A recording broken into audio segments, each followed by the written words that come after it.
لەبارەی ناوزڕاندن و شکاندنی شکۆی پێشمەرگە بۆ بانگەشەی هەڵبژاردنی و مزایدەی سیاسی چی دەڵێیت؟ پێشمەرگە و کوردستان لێک جێکراوە نین. ئەوانەی پێشمەرگە لە بۆ لایەنی مەبەستی هەڵبژاردن بەکاردێن خەیاڵیان خاوە، چونکە پێشمەرگە کەوتت پێشمەرگە مانای کوردستان، هیچ لایەنێک حیزبێک بۆی نییە پێشمەرگە بۆ بەرژەوەندی تەسکی حیزبی خۆی بەکار بهێنێت. ئەوەی کە پێشمەرگە دەیکا، ئێمە لە سای سەری پێشمەرگەوە دەژین و دەڕۆین و ئەو ئەمن و ئاسایشێک کە ئێستا هەیە هەمووی لەسەری سای پێشمەرگە و شەهیدەکانی کوردستان.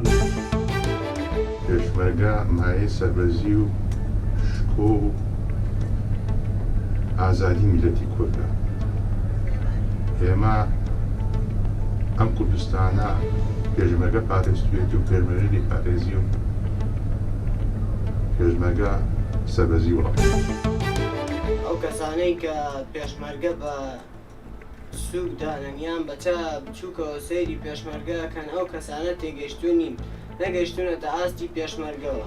کەی گەشتنە ئاستی پێشمەرگەوە ئەو کاتە لە پێشمەرگە تێگەن کە پێشمەرگە پارێزەری وڵاتە، پارێزەری نیشتیمانە.